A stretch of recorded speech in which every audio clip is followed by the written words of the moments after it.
네, 자, 그래서 여기를 선택해 주시면은 일단 이렇게 연결이 되고 이제 OK를 일단 누르시면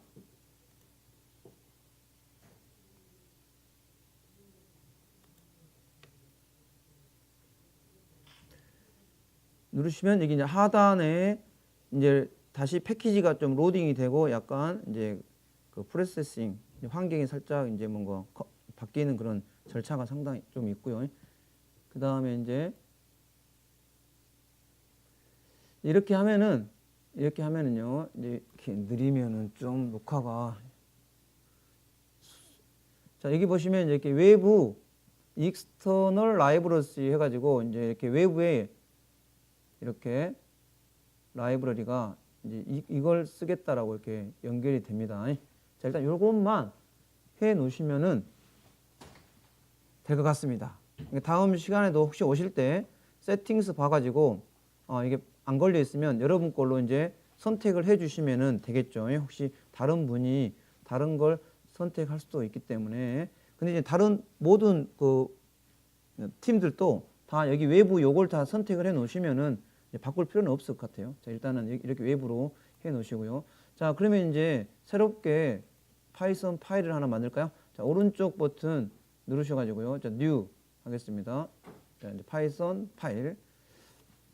자, 이제 저희가 이제 B 클래스니까 B반에 자, EX 01 02죠. 02로 갑시다. 02로. 자, 오케이. 누르겠습니다. 자, 이제 뭐 저희가 교재에는 있는데 이 교재에 있는 내용은 그렇게 이제 어렵지는 않습니다. 근데 이제 일단 어느 부분을 우리가 하고 있는지는 좀 이제 알아야 되니까 잠깐 이제 교재에 있는 내용에 있는 가지고 한번 수업을 같이 하도록 일단 할게요. 뭐 일단은 여러분이 23페이지를 한번 꼭 교재가 있어야 되는 건 아니지만 교재를 이제 자기 집에다가 이게 또 놔두시고 한 번도 안 펴볼 수도 있으니까 제가 교재를 한 번씩 펴보기는 하겠습니다. 23페이지에 파이썬을 맨 처음에 여러분 설치할 때 주의사항 하나가 있습니다. 나머지는 거의 주의사항이 없는데 첫 번째 이 파이썬 설치할 때 그 인스톨을 누르기 전에 거기 밑에 쪽에 있는 그 add python 3.7 to pass 이 부분을 체크를 해주고 설치를 하셔야지 다른 프로그램에서 이 파이썬과 연동이 이제 될 수 있습니다. 그래서 패스에 이게 패스에 기록이 안 되면 다른 프로그램이 파이썬이 어디 설치되어 있는지 잘 모르기 때문에 연결을 우리가 수동으로 일일이 해줘야 돼요. 그러면 좀 불편하니까 일단 설치하실 때 여기를 체크하시고 설치하시면 되고요. 그리고 이제 저희가 이렇게 파이썬 쉘 공부를 좀 했었죠. 파이썬 쉘 IDL 쉘이요. 자, 그래서 이제 우리가 25페이지에 있는 파이썬 이 기초 실습에서 이 쉘 창을 가지고 좀 작업을 해봤습니다. 이건 쉘이고요. 이거 3개짜리는 뭐냐? 프롬프트라고 부르죠. 이게 25페이지 제가 이제 이 책을 보는 방법을 잠깐 뭐 설명하려고 그러는 것이에요. 중간에 이렇게 보시면 뭐 파이썬 쉘 거기 사람 모양의 웃는 모양으로 조그만하게 되어 있는 부분에 이런 부분을 읽어보시면 뭐 대화형 인터프리터이고 파이썬 쉘이라고도 하고 그 다음에 3개의 이 꺽쇠의 이 기호는 프롬프트라고 한다고 그랬죠. 프롬프트. 그러니까 파이썬은 기본적으로 쉘이 있고요. 쉘 그리고 이 프롬프트에서 이제 사용자가 명령을 입력하는 거죠. 그러면 이 쉘이 해석을 해서 바로 결과를 뿌려주는 인터프리터 언어라고 부르죠. 대화형 인터프리터 언어요. 다른 언어는 이렇게 한 줄 한 줄씩 해석을 하는 게 아니라 전체적으로 컴파일을 해가지고 바로 EXE 프로그램을 만들어주는 그런 언어들이 컴파일러 언어죠. C라든가 자바 언어 같은 경우. 근데 파이썬은 라인 단위로 해석을 해서 이제 바로 결과를 보여주는 인터프리터형 언어예요. 그러니까 파이썬 하면 인터프리터 언어입니다. 그리고 또 하나 뭐예요? 파이썬 하면 객체 지향 언어입니다. 그럼 왜 객체 지향 언어입니까? 모든 파이썬은 클래스 단위로 프로그램 짜게 돼 있습니다. 클래스로 만들어져 있어야 돼요. 모든 데이터는 다 클래스로 만들어져 있어야 한다고 그랬죠? 뭐 인트형이든 뭐 플로트형이든 문자형이든 다 클래스로 만들어져야 되고요. 또 만들어져 있지 않는 클래스 객체 같은 경우에는 우리가 직접 클래스로 다 만들 수 있다고 그랬죠. 그래서 파이썬은 객체 지향 프로그램이라고 우리가 부릅니다. 자, 이제 이 정도로 이제 알아놓으시면 되고요. 자, 그 다음에 이제 이거 잠깐 안 했네요. 그럼 여러분 파이썬을 배우면 뭐 소프트웨어를 만들 수 있겠죠. 그럼 어떤 종류의 소프트웨어를 만들 수 있는지 잠깐만 페이지 보시면요. 19페이지 보시면 파이썬을 만들면은 그거 배우면은 시스템 유틸리티를 만들 수가 있습니다. 시스템 유틸리티라고 하는 것은 뭐냐? 그 운영체제 있죠. 우리가 윈도우 운영체제라든가 그런 리눅스 운영체제, 뭐 맥킨토시 운영체제 이런 운영체제 안에서 동작될 수 있는 각종 어떤 유틸리티 프로그램들 있죠. 말하자면 뭐 윈도우 같은 경우는 뭐 메모장이라든가 아니면은 그 탐색기라든가 뭐 그런 것도 또 압축 파일이라든가 그런 유틸리티 같은 거를 만들 수가 있습니다. 그리고 파이썬을 이제 배우게 되면은 GUI 프로그램, GUI 같은 프로그램은 윈도우가 있는 프로그램이죠. 윈도우 창에 있는 제가 이제 화면에다가 이런 계산기 같은 이런 거에 이제 GUI 이렇게 뭐 버튼도 있고요, 뭐 메뉴도 있고요, 이렇게 창이 있죠. 이런 형식의 UI를 가지고 있는 그런 프로그램들 다 그래픽 유저 인터페이스라고 부르지 않습니까? 이런 것들도 다 만들 수가 있습니다. 그러면 파이썬에서 이런 버튼이라든가 이런 것들을 제공해 줘야 되겠죠. 그래서 그런 제공해주는 그런 모듈들을 가지고 이제 만드시면 되겠죠. 그 다음에 이제 20페이지 보면 이번 이 파이썬은 C라든가 C++ 언어와 이제 연동을 해가지고 쓸 수 있습니다.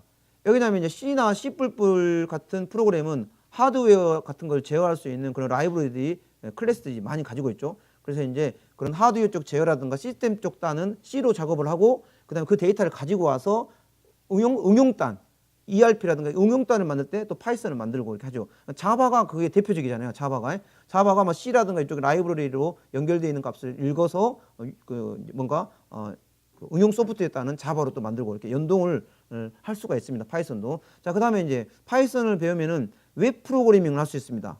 뭐 자바의 JSP나 뭐 그 리눅스의 PHP, 뭐 단넷 계열의 뭐 ASP.NET이나 뭐 ASP처럼 파이썬을 가지고도 웹 사이트를 만들 수가 있죠. 그래서 이제 웹에서 업무를 볼 수 있는 웹 ERP 시스템을 만들 수 있습니다. 그럼 이 웹 ERP 시스템을 만들려면 당연히 뭐가 있어야 될까요? 그 웹을 만들 수 있는 프레임워크가 있어야 된다. 프레임워크. 그래서 프레임워크는 15페이지 한번 봐보시면 15페이지 아래에 보시면 아래에 그 단락 바로 위에 보시면 장고라고 하죠. 장고라는 게 있죠. 이 장고라는 게 바로 웹 개발을 할 수 있도록 도와주는 프레임워크예요. 그러니까 여러분이 파이썬만 공부한다고 해서 뭔가 다 되느냐? 그게 아니거든요. 뭔가 파이썬의 그 다음 단계를 배워야 뭔가를 만들 수가 있죠. 자바도 마찬가지잖아요. 자바만 배워가지고는 뭘 할 수가 없죠. 그러면 자바로 웹 ERP를 만들려면 뭐 서블릿이나 JSP라든가 뭐 프레임워크를 알아야 또 만들 수가 있는 거 아닙니까? 그래서 파이썬이 기초가 되고 거기다가 이제 이렇게 뭐 장고라든가 이런 그 프레임워크를 배워서 웹사이트를 만드는 것이 됩니다. 그래서 장고라는 프레임워크가 가장 많이 사용하는 파이썬에서 웹사이트를 만들 수 있는 프레임워크예요. 아키텍처라고 보시면 되겠습니다. 그 다음에 20페이지에서 이제 파이썬을 배우면 수치 연산 프로그램을 이제 할 수 있습니다. 가장 중요한 게 수치 연산인데, 근데 파이썬은요 C 언어보다 훨씬 속도가 느립니다. C 언어보다 훨씬 속도가 느려요. 근데 그러면 아니 선생님 파이썬이 수치 무슨 연산 프로그램을 하려면 아주 속도가 빨라야 되는데 C 언어보다 속도가 느리면은 좀 그렇지 않습니까? 맞죠? 그래서 이제 이 파이썬은 C로 작성된 모듈을 이용해야 돼요. C로 작성된 모듈을 이용합니다. 그래서 이제 그 파이썬에서는 뭐 넘파이라든가 판다스라든가 뭐 이런 모듈이 있습니다. 그런 모듈을 가져다가 작업을 하게 되면은 속도를 좀 더 이제 그 보완할 수가 있죠. 그래서 이제 그런 수치 연산을 할 수 있는 그런 프로그램을 짤 수가 있다. 그 다음에 파이썬을 배우면 이제 데이터베이스 프로그래밍을 같이 할 수 있죠. 데이터베이스 프로그램.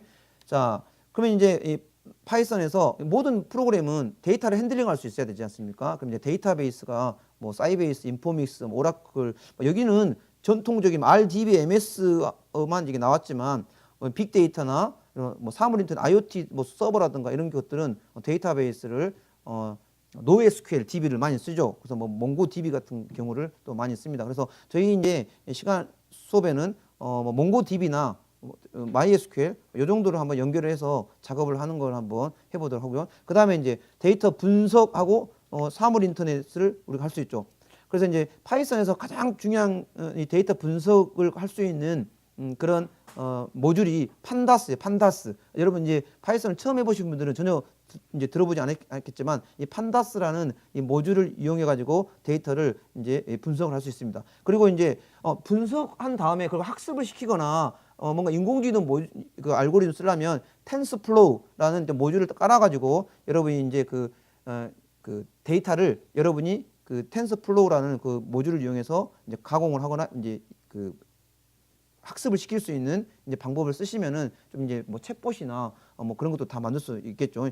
자, 그리고 이제 이 파이썬이 끝나면 이제 뒤에 데이터 분석을 좀 더 전문적으로 할 수 있는 언어가 R입니다. R. 그래서 이제 R 프로그램을 하게 되면은 이 파이썬을 가지고 좀 더 시각화를 시키거나 분석에 상당히 도움을 많이 받을 수가 있겠죠. 그래서 이제 데이터 분석에 많이 사용하고요. 그리고 이제 사물 인터넷, 이 파이썬이 또 IoT 쪽에 활용도가 아주 높은 그런 프로그램입니다. 그래서 라즈베리 파이 같은 게 있죠. 그래서 리눅스 기반의 그 라즈베리 파이에다가 리눅스를 설치하고 거기에 파이썬을 설치하고 또 노드.js라든가 또 데이터베이스를 설치해서 그 라즈베리 파이를 서버로 사용하는 거죠. 그래서 그 라즈베리 파이를 뭐 가전제품에다가 붙인다든가 하드웨어에다가 붙여서 인터넷망을 연결해서 이제 뭐 우리가 그 코딩을 해놨겠죠. 그 시스템에다가. 그때 쓰는 게 이제 파이썬이라고 보시면 되겠습니다. 자, 그래서 지금은 이제 거의가 다 이 데이터 분석 쪽이나 사물 인터넷 쪽에 파이썬이 아주 많이 사용이 되는 것이죠. 그리고 지금 자바가 기업용 그 솔루션 같은 경우는 다 거의 이제 유료화 정책으로 가기 때문에 이제 라이센스를 좀 물어야 되죠. 오라클이 이제 좀 그렇게 이제 바꾸고 있기 때문에. 근데 파이썬은 일단 무료이기 때문에 앞으로 이제 파이썬이 더 많이 사용이 되고 확장될 가능성은 지금도 많이 쓰고 있지만 이제 자바의 좀 라이센스 정책 때문에도 파이썬을 더 많이 쓸 수 있는 그런 길이 좀 열려 있다고 보시면 되겠죠. 자, 근데 이런 종류의 프로그램을 하기 위해서 이제 파이썬이라는 언어를 이제 배우고 있다 이렇게 생각하시면 되겠죠. 자, 이제 그 정도로만 이제 파이썬으로 이제 뭘 할 수 있는지 이제 알아놓으시면 될 것 같고요. 자, 그다음에 이제 저희가 이제 가장 기본적으로 이제 36페이지부터가 이제 이 파이썬에 이제 그 전에는 이제 약간 워밍업 부분에 있어서 파이썬으로 반복문, if문 뭐 이런 것들이 뭔지에 대해서 이제 나와 있는데 저희는 36페이지부터 일단 한번 봐보도록 하겠습니다. 자, 여기 부분은 기초적인 부분이라 그렇게 어렵지는 않아요. 근데 이제 뒤로 가면 조금 어려우니까 제가 이제 책을 가지고 하는 이유는 조금 여러분이 처음에 이 개념을 잡아야 되기 때문에 책을 조금 보면서 일단 먼저 하도록 하겠습니다. 자, 그러면 일단 그 쉘 창에서 할 때도 있고요. 뒤에 파이참에서도 잠깐 할 때도 있으니까요. 두 개를 일단 열어놓으시고 해봅시다. 자, 일단 여러분이 가장 기본적으로 파이썬에서 다루는 숫자형 데이터가 있죠. 숫자형 데이터는 크게 숫자형 데이터는 정수 데이터죠. 정수 데이터 그리고 실수 데이터. 정수는 인트형으로 우리가 만든다겠죠. 객체를 만들 때 인트형으로 x는 10 이렇게. 자, 이렇게 해도 되고 x는 10 이렇게 해도 된다겠습니다. 근데 파이썬에서는 모든 데이터는 다 객체로 취급하기 때문에 무조건 생성을 해야 한다고. 생성. 그럼 이 인트라는 게 클래스라겠죠? 클래스 인트로 이미 만들어져 있다 그랬죠? 이렇게 클래스로. 그래서 이 인트의 동작, 인트와 관련된 그런 기능들은 이미 파이썬에서 만들어 놨습니다. 그럼 이 객체를 이 메모리에다가 생성하려면 생성자를 이용해 가지고 생성하면 되고요. 그 다음에 어떤 데이터를 생성할 거냐에 따라서 값을 넣어주면 메모리에 int라는 자료형이 생성이 되고 이 x가 이 int를 가리키는 것이 된다고 그랬죠. 그래서 이 x가 뭐예요? x는 사실 우리는 변수라고 부르지만 사실은 변수보다 정확한 말은 객체예요. 객체라고 부르는 거죠. 왜? x가 가리키고 있는 것이 뭐예요? 객체죠. 객체. 정수형 객체이기 때문에 x를 변수라고 보지만 그냥 객체라고 보는 것이 맞습니다. 자, 그러면 이제 뭐요? x에다가 점을 찍을 수 있다겠죠. 왜 점을 찍을 수 있나요? 이 x가 객체면 다 점을 찍을 수 있습니다. 왜? 점은 이 객체를 핸들링할 수 있게 접근해 가지고 뭔가 메소드를 활용해야 되기 때문에요. 자, 그래서 이 정수형은 자 타입이 인트형 타입입니다. 그래서 일단 뭐 36페이지에 뭐 이게 이런 것은 없죠. 뭐 타입이 이런 것들은 없는데 여러분들은 이제 뭐 혹시 메모를 해놓고 싶다 그러면 정수형은 인트형 타입이다 이렇게 알아두시면 되고요. 그 다음에 이제 실수형 타입은 플로트라는 클래스로 만들어야 되겠죠. 그래서 이게 소수점이 있는 수가 실수형 타입이고요. 그래서 타입을 한번 봐봅시다. 타입을 알아야 그 자료가 어떤 성격인지를 알아야 우리가 무슨 연산을 하더라도 할 수가 있겠죠. 그래서 반드시 타입이 있어야 됩니다. 모든 데이터는 타입이 있어야 돼. 타입. 자, 이건 플로트 타입입니다. 플로트 타입. 플로트 타입. 그 다음에 x는 자 4 플러스 6j 해볼까요? 자, 이게 리얼 값과 그 다음에 j 값, 이게 복소수 타입이라는 거 있습니다. 복소수 타입. 그래서 타입 x 하게 되면 이게 컴플렉스 타입이라는 거죠. 복소수 타입. 복소수 타입은 이게 파이썬이 뭐 수치 계산용이다 보니까 이런 타입이 있지만 우리가 일상생활 현실 세계에서는 거의 쓰지는 않죠. 이 복소수 타입이 벌써 쓰지는 않습니다. 그래서 파이썬은 정수형 자료, 그러면 인트형 자료, 그 다음에 플로트형 자료, 컴플렉스형 자료, 세 가지 자료형이 있다고 보시면 됩니다. 자, 그러면 이제 뭔가 이런 숫자형 자료들은 뭘 할 수가 있나요? 뭐 사칙 연산 같은 건 할 수 있잖아요. 자, 그러면 기본적으로 여러분이 3 나누기 3 하면 얼마일까요? 3 나누기 3 하면 얼마일까요? 3에서 3을 나누면 3일은 3에서 0이 되죠. 그럼 답이 1일까요? 1이 아니죠. 1.0입니다. 1이나 1.0이나 틀린 거죠. 1.0은 플로트형으로 나오는 것입니다. 자, 원래 파이썬이 2점대 버전은요 1이 나옵니다. 답이. 근데 파이썬 3점대부터는요 다 정수 나누기 정수를 하더라도 또 정수 나누기 2.5 실수를 하더라도 전부 다 3.0에서는 플로트형으로 나온다는 것을 알아두셔야 합니다. 다 실수형으로 나옵니다. 실수형. 자, 실수형이에요. 자, 그 다음에 뭐 당연히 3에서 3 나누기 2.5 하게 되면은 2.5 하게 되면 자, 당연히 1.15에서 소수점까지 나오죠. 자, 그래서 이게 이제 나눗셈이죠. 나눗셈. 그래서 무조건 정수 나누기 정수를 하더라도 정수 나누기 실수를 하더라도 다 플로트형으로 일단 나온다. 이렇게 알아두시면 되고요. 그 다음에 3 나누기 3 이거는 뭘까요? 이 두 개를 하는 것은 뭘까요? 3에 3을 이거 두 개짜리 나누기를 두 개를 했습니다. 자, 그럼 3일은 3에서 0이죠. 자, 이 두 개는요. 이 두 개는 목수를 구할 때 쓰는 겁니다. 목수를 구할 때 씁니다. 목수를 구할 때. 그 다음에 나머지도 구할 수 있습니다. 나머지 프로그램에서 이 나머지를 구하기 위해서는 이제 뭔가 봅시다. 나머지는 자, 이게 몫이죠. 3%예요. 퍼센트가 나머지입니다. 모듈러스요. 자, 나머지 0이죠. 0. 그래서 이 퍼센트는 나머지를 구하는 연산자입니다. 나머지. 그럼 나머지는 왜 구할까요? 나머지는 어떤 숫자가 우리가 뭐 짝수냐, 홀수냐 이걸 알아볼 때 나머지를 구해보면 알죠. 그래서 어떤 수가 7이 있는데 그래서 1은 나눠요. 1은 나눠가지고 2, 3은 6이 되겠네요. 그러면 1이 되겠죠. 그럼 여러분 이 나머지를 보면 이 7이라는 데이터가 짝수인지 홀수인지 알 수가 있겠죠. 나머지가 1이면 홀수고요. 나머지가 0이면 짝수가 될 것이고. 그 다음에 또 이것도 할 수 있고 배수. 어떤 수가 3의 배수인가.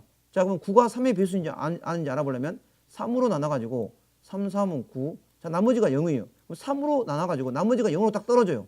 그러면 3의 배수죠. 자, 그래서 이렇게 나머지를 구해서 지금 나머지를 구하는 것이 중요한 건 아니죠. 나머지를 구해서 이걸 판단을 해가지고 이게 뭐 홀수인지 짝수인지 뭔가 판단을 해야겠죠. 자, 그래서 판단은 if문으로 해보면 되는 것입니다. if문으로.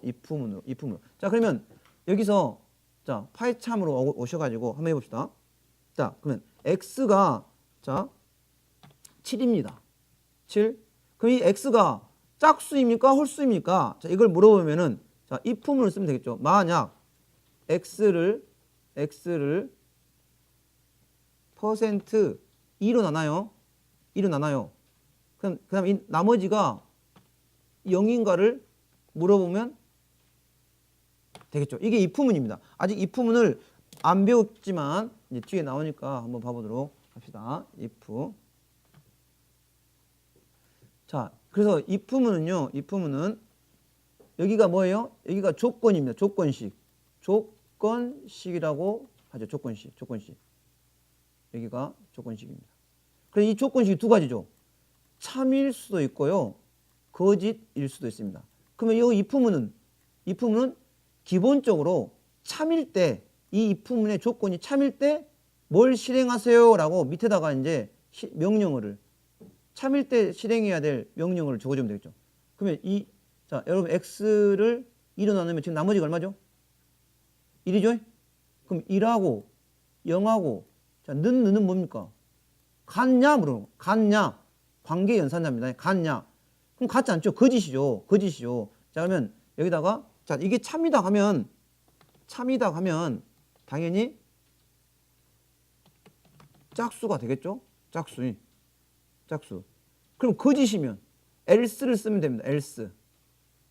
거짓이면 else로 가면 됩니다. else.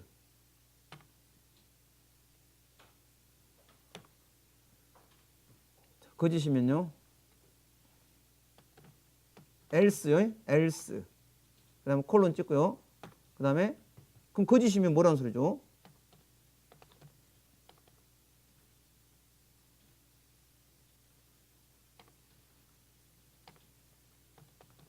거짓이면 홀수죠. 홀수. 아이고.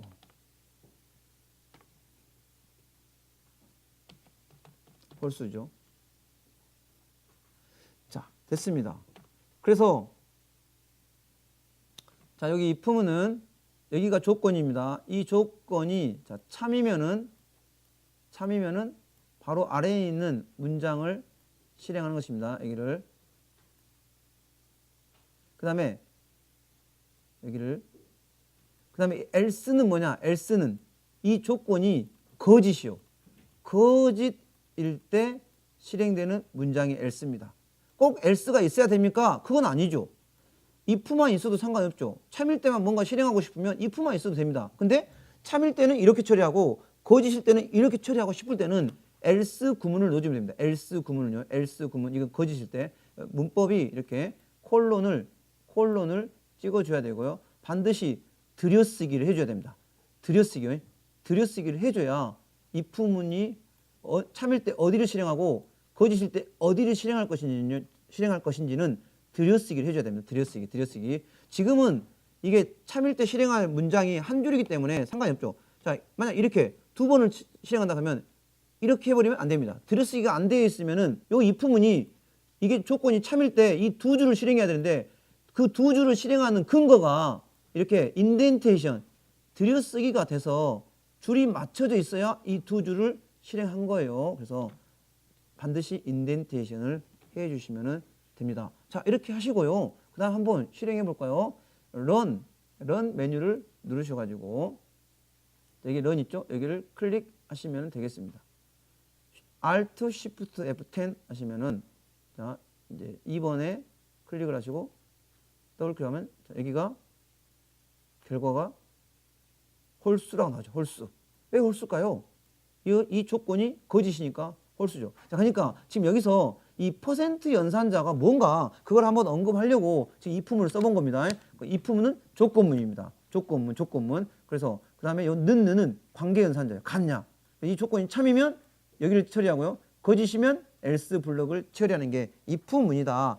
자, 일단 정수 숫자형에서는 그걸 하나 알아놓으시면 되고요. 자, 그 다음에 3의 아스타리크 2개는 뭐냐 이거죠. 아스타리크 2개는 이렇게 아스타리크 2개는요 3의 이 제곱승을 이야기하는 겁니다. 제곱승 이제 뒤에 나옵니다. 3의 제곱승.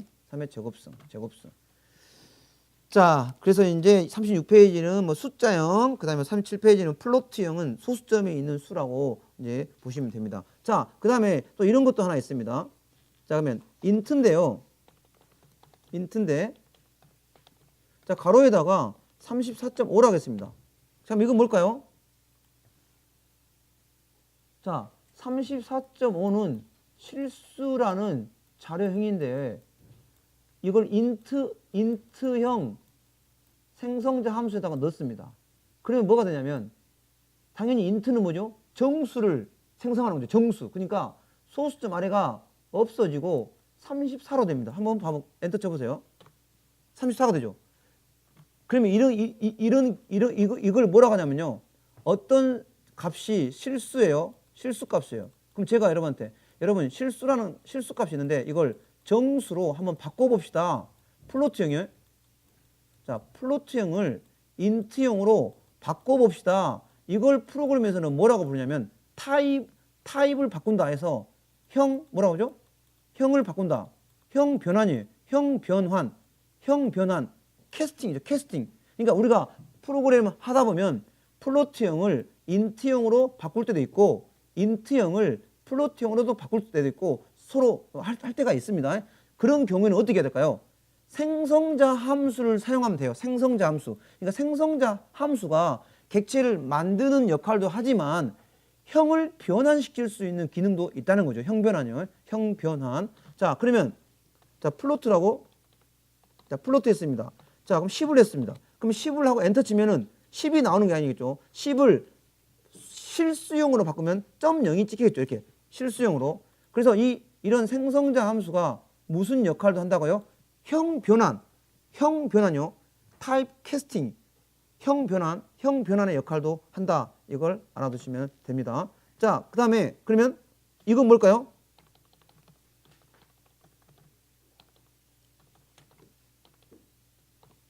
이건 뭘까요?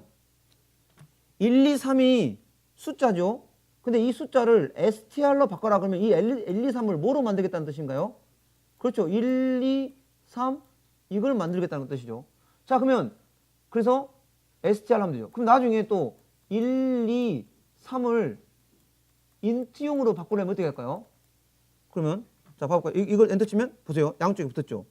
그러면은 인트형에서 볼까요? 이게 될까요? 1, 2, 3 되죠? 보세요. 강력하죠? 우리가 문자열인데 문자열이잖아요. 여기가 문자열.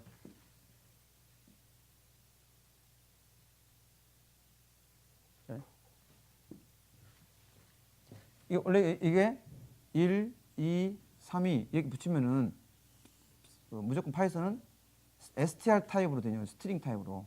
그럼 이걸 우리가 사실 int 타입 정수로 하려면은 1, 2, 3으로 바꿔야 되지 않습니까? 그럼 이걸 어떻게 하냐 이거죠. int로 가야 되니까 int의 생성자에다가 이 값을 넣어주면 어차피 이 int 안에는 정수를 만들어내니까 정수를 만들어낼 것이고, 그 다음에 다시 정수를 문자열로 가고 싶다. 그러면 str이라는 생성자에다가 요 1, 2, 3 넣어주면 이 str는 문자로 만드는 역할을 하는 거 아닙니까?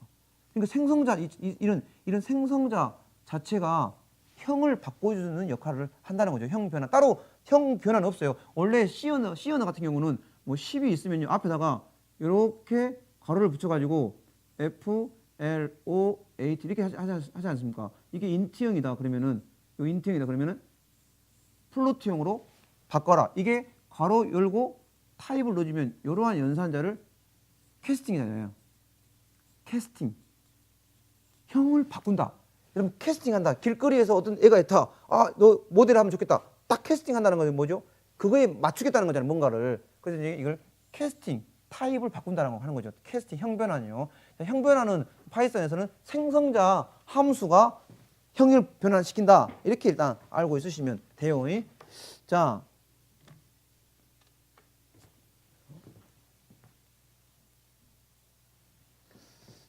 그래서 이제 37페이지에 뭐 플로트형도 약간 알아두시면 되고요. 그 다음에 이제 뭐 8진수, 뭐 16진수 이렇게 나왔는데, 자, 이렇게 일일이 다 하면 좀 시간이 많이 걸리긴 하겠죠. 일단 처음이니까. 자, 8진수는 옥탈이죠. 옥탈이니까 어떤 수에다가 어떤 수를 8진수를 만들고 싶으면요. 숫자 5하고 영문자 5를 넣는 거죠. 그래서 1, 7, 7 하게 되면 자, 이게 8진수예요. 8진수. 8진수죠. 8진수. 이게 5x는 8진수가 되겠죠.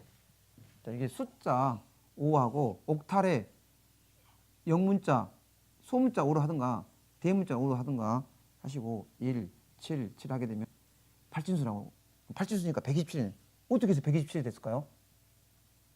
이게 8진수면 8진수 한 자리는 2진수 세 자리가 가지를 치는 거죠. 이렇게. 그러면 7이 어떻게 납니까? 1, 2, 4니까 7을 만들려면 4하고 2하고 1 더하면 1, 1, 1이 돼요.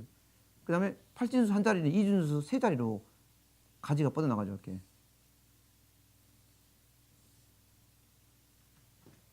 지금 뭔가 반디 게임을 녹화 때문에 속도가 지금 느는 건 속도가 느려서. 자, 그래서 이것도 어렵네요, 어려워. 그래. 여기도 7이니까 1이 되겠죠. 그럼 여기 1이니까 이거는 3개를 갈라봤자 1이고 나머지 0이죠. 그럼 이거죠, 이거.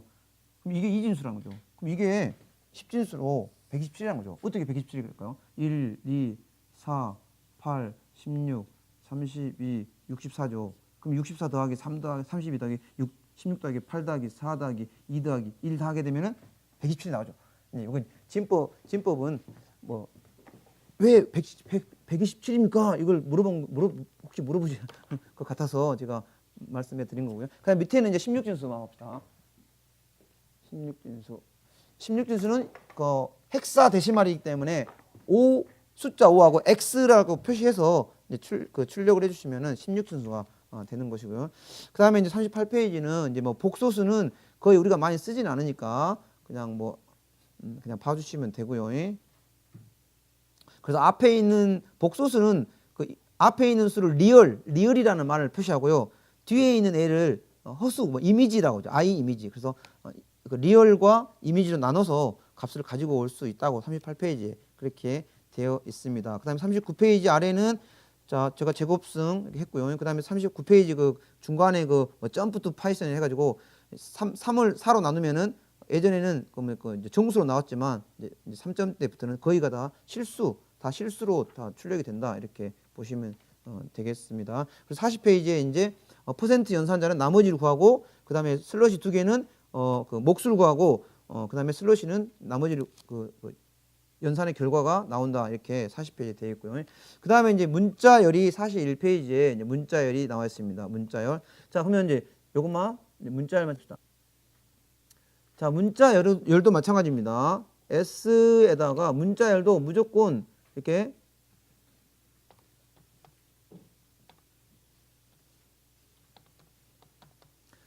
자, 문자열이 이거죠. 문자열이. 자, 우리가 문자가 이렇게 문자는요, 이렇게 쌍따옴표를 표현하든 이렇게 표현하든 상관이 없습니다. 이렇게 다 파이썬은요, 이게 쌍을 맞춰주면 돼요. 하나짜리를 했으면 하나짜리를 하고요. 하나짜리를 했으면 하나짜리를 하고요. 2개짜리를 했으면 이렇게 2개로 이렇게 맞춰주시면 됩니다. 원래는 다른 언어에서는 문자 이게 하나는 반드시 따옴표 하나로 하잖아요. 그리고 이걸 문자로 하죠. C언어나 자바 같은 경우는. 그리고 이중 따옴표로 묶으면 이제 이런 것들을 다른 프로그램은 문자열이라고 부르고 C언어 같은 경우는 배열로 처리하고 배열. 자바 같은 경우에는 스트링이라는 걸로 처리하잖아요. 근데 파이썬도 마찬가지죠. 파이썬은 모든 문자는요, 따옴표 하나를 찍으든 2개를 찍으든 다 뭘로 표현하냐면 문자열로 간주하고 스트링이라는 클래스로 핸들링하게 되어 있습니다.